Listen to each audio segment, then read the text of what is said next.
या ठिकाणी सर्व रुग्णांना फळे वाटप झाले। त्यानंतर पाण्याच्या बॉटल आणि बिस्किटं अशा पद्धतीने या ठिकाणी हा छोटासा कार्यक्रम या ठिकाणी घेण्यात आला। तरी दरवर्षी हे सामाजिक उपक्रम आप्पासाहेबांच्या माध्यमातून होत असतात। ते म्हणतात ना की आपणही समाजाचं काहीतरी देणं लागतो, या अनुषंगाने हे दरवर्षी असा सामाजिक उपक्रम राबवला जातो।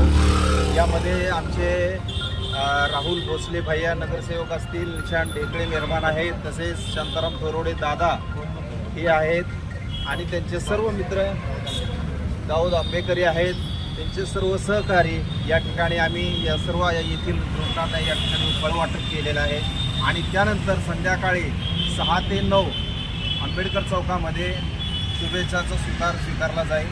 धन्यवाद। तुम्ही आप्पासाहेब गायकवाडांचा वाढदिवस दरवर्षी घेतला जातो, तर ह्या वेळेस तुम्ही फळ वाटप केली का प्रत्येक वेळेस फळ वाटप असतात? नाही, दरवर्षी फळ वाटप असतात। अनेक सामाजिक उपक्रम राबवले जातात वाढदिवसानिमित्त। कोणत्या ठिकाणी फळ वाटप करता? काय फळ वाटप या रुग्णालयात करतो आणि त्या माध्यमातून जे वह्या पुस्तकं वगैरे मिळतात ते जे अनाथ मुलं आहेत, जिथं शाळा शिकतात, त्या मुलांना वह्या आणि पुस्तकं देण्याचंही काम या माध्यमातून होत आहे।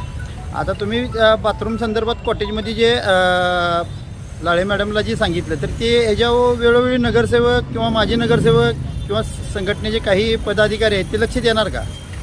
नाही, कसं आहे, आता जे आम्हाला दृष्टीस आलं तिथं ज्यावेळेस फळ वाटपा गेलो त्यावेळेस तिथं ती दुर्गंधी आली आणि आता सहज आलो तो मग आप्पासाहेबांनी लाळे मॅडमला विनंती केली की कृपया ती एवढी दुर्गंधी दूर करा, त्यापासून त्या पेशंटला त्रास होत आहे, हीच देखील सूचना दिली। त्याबरोबर सामाजिक कार्यकर्ते देखील तिथं निवेदन देत असतात।